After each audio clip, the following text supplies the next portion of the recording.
नमस्ते साथीहरू, यस लोकसेयर tips YouTube च्यानलमा तपाईहरुलाई हार्दिक स्वागत गर्न चाहन्छु। आज पनि म नयाँ भिडियोको साथमा उपस्थित भएको छु।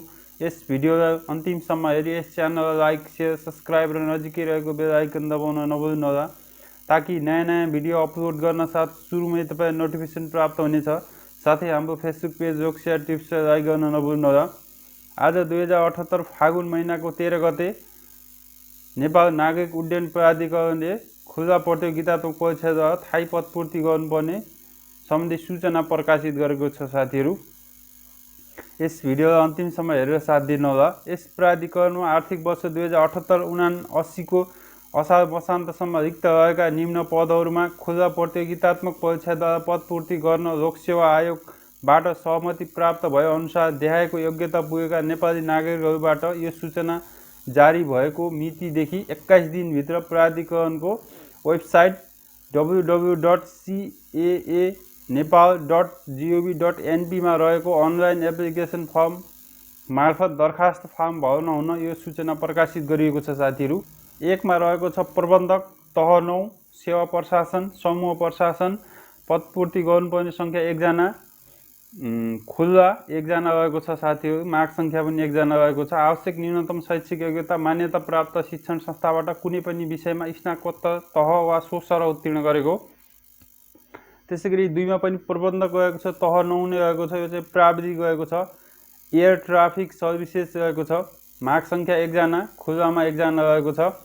मान्यता प्राप्त शिक्षण संस्थाबाट कुनै पनि विषयमा स्नातकोत्तर तह वा सोसर उत्तीर्ण र प्राधिकरणबाट मान्यता प्राप्त संस्थाबाट एकै चरण वा अर्को चरणमा कम्तीमा 1 वर्षको अनुभव अवधिको आधारभूत एयर ट्राफिक सर्भिसेज तालिम प्राप्त। त्यसैगरी 3 मा रहेको छ प्रबन्धक, यो पनि तह 9 नै हो, प्राविधिक रहेको छ, टेकम इन्जिनियरिङ। माग संख्या 1 जना, यो चाहिँ महिलामा 1 जना रहेको छ। मान्यता प्राप्त शिक्षण संस्थाबाट इलेक्ट्रोनिक्स एन्ड टेलिकम्युनिकेसन इन्जिनियरिङ विषयमा स्नातकोत्तर तह वा सोसर उत्तीर्ण गरेको। त्यसैगरी 4 मा रहेको उपप्रबन्धक तह 8 सेवा प्रशासन पद आर्थिक प्रशासन। माग संख्या 1 जना रहेको छ, यो चाहिँ लेखामा रहेको छ। साथीहरू, खुल्लामा 1 जना। मान्यता प्राप्त शिक्षण संस्थाबाट वाणिज्य शास्त्र अर्थशास्त्र वा व्यापार प्रशासनमा स्नातकोत्तर तह वा सोसर उत्तीर्ण गरेको। त्यसैगरी 5 मा उपप्रबन्धक तह 8 सेवा प्रशासन समूह प्रशासन कानुनमा रहेको छ, खुल्लामा 1 जना। मान्यता प्राप्त शिक्षण संस्थाबाट कानुन विषयमा स्नातकोत्तर तह वा सोसर उत्तीर्ण गरेको। त्यसैगरी उपप्रबन्धक तह 8 सेवा प्राविधिक रहेको छ, एभिएसन फायर सर्भिसेज। माग संख्या 1 जना, खुल्लामा 1 जना रहेको छ। मान्यता प्राप्त शिक्षण संस्थाबाट कुनै पनि विषयमा स्नातकोत्तर तह वा सोसर उत्तीर्ण गरी नागरिक उड्डयनसँग सम्बन्धित विषयमा जीवनोद्धार तथा विमानस्थल अग्नि निवारण सम्बन्धी आधारभूत र कम्तीमा 1 महिनाको थप तालिम प्राप्त। त्यसैगरी उपप्रबन्धक तह 8 रहेको छ, प्राविधिक रहेको छ। साथीहरू, यो चाहिँ इलेक्ट्रिकल इन्जिनियरिङ। माग संख्या 1 जना, खुल्लामा 1 जना रहेको छ।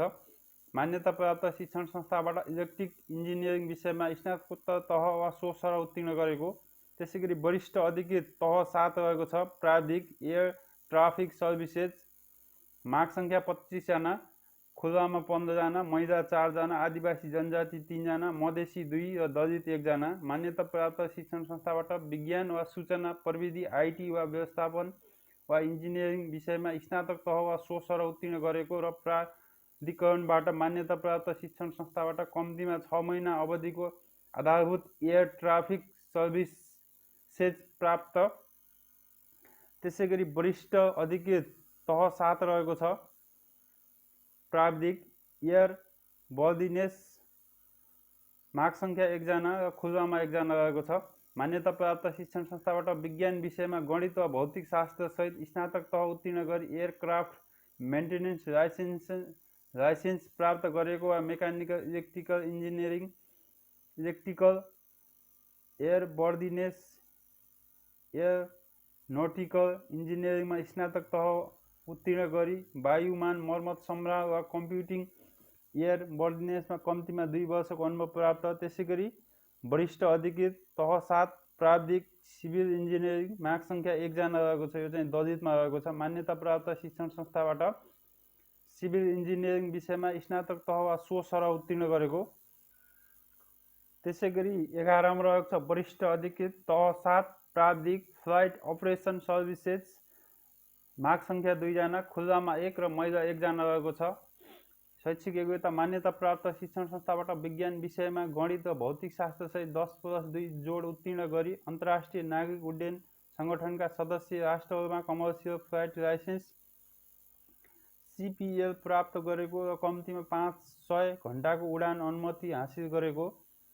त्यसैगरी अधिकृत स्तर तह 6 रहेको छ प्रशासन सेवा प्रशासन रहेको छ। माग सङ्ख्या 2 जना, खुल्ला 1 र आदिवासी जनजाति 1 रहेको छ। मान्यता प्राप्त शिक्षण संस्थाबाट स्नातक तह वा सो सरह उत्तीर्ण गरेको। त्यसैगरी अधिकृत तह 6 नै रहेको छ सेवा प्रशासन। उपसमूह व्यापार प्रशासन माग सङ्ख्या 1 जना र खुल्लामा 1 जना रहेको छ। मान्यता प्राप्त शिक्षण संस्थाबाट व्यापार प्रशासन वा वाणिज्य शास्त्र अर्थशास्त्र मूल विषय लिई स्नातक तह वा सो सरह उत्तीर्ण गरेको। त्यसैगरी वरिष्ठ सहायक तह 5 रहेको छ सेवा प्रशासन माग सङ्ख्या 1 जना, दलितमा 1 जना रहेको छ। मान्यता प्राप्त शिक्षण संस्थाबाट प्रवीणता प्रमाणपत्र तह वा सो सरह उत्तीर्ण गरेको। त्यसैगरी वरिष्ठ सहायक तह 5 नै रहेको छ आर्थिक प्रशासन राजस्व अन्तर्गत माग सङ्ख्या 1 जना, महिलामा 1 जना रहेको छ। मान्यता प्राप्त शिक्षण संस्थाबाट वाणिज्य शास्त्र अर्थशास्त्र वा व्यापार प्रशासनमा प्रवीणता प्रमाणपत्र तह वा सो सरह उत्तीर्ण गरेको। त्यसैगरी वरिष्ठ सहायक तह 5 प्राविधिक FAS रहेको छ। माग सङ्ख्या 5 जना, खुल्लामा 3, दलित 1, पिछडिएको क्षेत्र 1 रहेको छ। मान्यता प्राप्त शिक्षण संस्थाबाट प्रवीणता प्रमाणपत्र तह वा सो सरह उत्तीर्ण गरी नागरिक उड्डयनसँग सम्बन्धित संस्थाबाट जीवनोद्धार वा तथा विमानस्थल अग्नि निवारण सम्बन्धी आधारभूत तालिम प्राप्त गरेको। त्यसैगरी वरिष्ठ सहायक तह 5 प्राविधिक मेकानिकल इन्जिनियरिङ माग सङ्ख्या 5 जना, खुल्लामा 3, आदिवासी जनजाति 1, मधेसी 1। मान्यता प्राप्त शिक्षण संस्थाबाट मेकानिकल इन्जिनियरिङ विषयमा प्रवीणता प्रमाणपत्र तह वा सो सरह उत्तीर्ण वा प्राविधिक शिक्षा तथा व्यावसायिक तालिम परिषदबाट मान्यता प्राप्त शिक्षण संस्थाबाट सम्बन्धित विषयमा सिपको तह 3 को प्रमाणपत्र प्राप्त गरेको।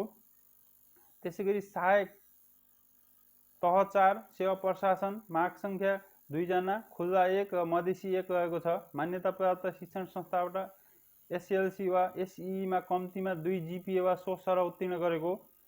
त्यसैगरी सहायक तह 4 सेवा प्रशासन उपसमूह आर्थिक प्रशासन लेखामा रहेको छ। माग सङ्ख्या 1 जना, खुल्लामा 1 जना। मान्यता प्राप्त शिक्षण संस्थाबाट SLC वा सो सरह SEE मा कम्तीमा 2 GPA वा सो सरह उत्तीर्ण गरेको। त्यसैगरी तह 4 सेवा प्रशासन आर्थिक प्रशासन सहायक तह 4 प्राविधिक एभिएसन फायर सर्भिसेज माग सङ्ख्या 17 जना, खुल्लामा 14, महिला 2, दलित 1 जना। मान्यता प्राप्त शिक्षण संस्थाबाट SEE वा सो सरह उत्तीर्ण गरी नागरिक उड्डयनसँग सम्बन्धित संस्थाबाट जीवनोद्धार तथा विमानस्थल अग्नि निवारण सम्बन्धी आधारभूत तालिम प्राप्त गरेको। त्यसैगरी सहायक तह 4 प्राविधिक मेकानिकल इन्जिनियरिङ माग सङ्ख्या 2 जना, खुल्ला 1 र दलित 1। प्राविधिक शिक्षा तथा व्यावसायिक तालिम परिषदद्वारा मान्यता प्राप्त शिक्षण संस्थाबाट सम्बन्धित विषयमा सिपको कम्तीमा 2 तह 2 को प्रमाणपत्र प्राप्त गरेको। दरखास्त दिने स्थान नेपाली नागरिक उड्डयन प्राधिकरणको वेबसाइट caaanepal.gov.np मा गई अनलाइन एप्लिकेसन फर्म भर्नुपर्नेछ साथीहरू। दरखास्त दस्तुर सम्बन्धी विवरण परीक्षा दस्तुर बापत तह 9 र 8 को लागि 1600, तह 7 र 6 को लागि 1200, तह 4 र 5 को लागि 600 लाग्नेछ। समावेशी समूहको दरखास्त पेश गर्ने उम्मेदवारले प्रत्येक थप समूहको लागि सम्बन्धित तहको लागि तोकिएको दस्तुरको 50% थप दस्तुर बुझाउनु पर्नेछ। त्यसैगरी 3 मा अनलाइन मार्फत दरखास्त दिने र दस्तुर बुझाउने विधि प्राधिकरणको वेबसाइटमा रहेको अनलाइन जब एप्लिकेसन प्रणालीमा आफूले चाहेको विज्ञापन छनौट गरी अप्लाई नाउ क्लिकमा क्लिक गर्ने र सो पश्चात युजर रेजिस्ट्रेसन गरी विज्ञापनसँग सम्बन्धित सम्पूर्ण विवरण भरी तोकिएको दस्तुर दरखास्त अनलाइन रिक्रुटमेन्ट सिस्टमको कुनै एक पेमेन्ट गेटवेमा मार्फत भुक्तानी गरी दरखास्त दिन सकिनेछ साथीहरू। दरखास्त दिने अन्तिम मिति 2078 चैत्र 3 गते। दरखास्त दिने अन्तिम दिन सार्वजनिक बिदा पर्न गएमा सोको भोलिपल्ट तोकिएको दस्तुर तिरी दरखास्त फारम भर्न सकिनेछ। दरखास्त दिने अन्तिम मिति पछि 7 दिनसम्म दोब्बर दस्तुर तिरी दरखास्त दिन फारम भर्न पाइनेछ साथीहरू। त्यसैगरी दरखास्त दिने अन्तिम मिति 2078 12/3 गतेपछि प्राप्त हुन आएको शैक्षिक योग्यता समावेशी प्रमाणपत्र, परिषद दर्ता प्रमाणपत्र, तालिम, अनुभव र सेवा अवधि मान्य हुने छैन। लिखित परीक्षा लोक सेवा आयोगबाट सञ्चालन हुनेछ। लिखित परीक्षाको कार्यक्रम पछि प्रकाशित हुनेछ साथीहरू। उमेरको हद दरखास्त दिने अन्तिम मिति सहायक स्तरको लागि 18 वर्ष र अधिकृत स्तरको 21 वर्ष पुरा भई पुरुषको हकमा 35 वर्ष र महिला तथा अपाङ्गको हकमा 40 वर्ष हुनुपर्नेछ साथीहरू। तर 8औं तह र सोभन्दा माथिको हकमा 40 वर्ष ननागेको प्राधिकरणको लागि स्थायी कर्मचारीको हकमा उमेरको हद लाग्ने छैन। आजको भिडियोमा यति नै साथीहरू। यस्तै नयाँ भिडियो हेर्नको लागि यस च्यानललाई सब्स्क्राइब गर्नु र नजिकै रहेको बेल आइकन दबाउन नभुल्नुहोला, ताकि नयाँ भिडियो अपलोड गर्न साथ सुरुमै तपाईलाई नोटिफिकेसन प्राप्त हुनेछ। साथै हाम्रो फेसबुक पेज रोक्सिया टिप्सलाई लाइक गर्न नभुल्नुहोला। भिडियो कस्तो लाग्यो कमेन्ट बक्समा कमेन्ट गर्नुहोला। तपाईहरुको एक लाइक एक सब्स्क्राइब आगामी दिनहरूमा यस्तै नयाँ भिडियो बनाउन मोटिभेसन प्रदान गर्नेछ। धन्यवाद।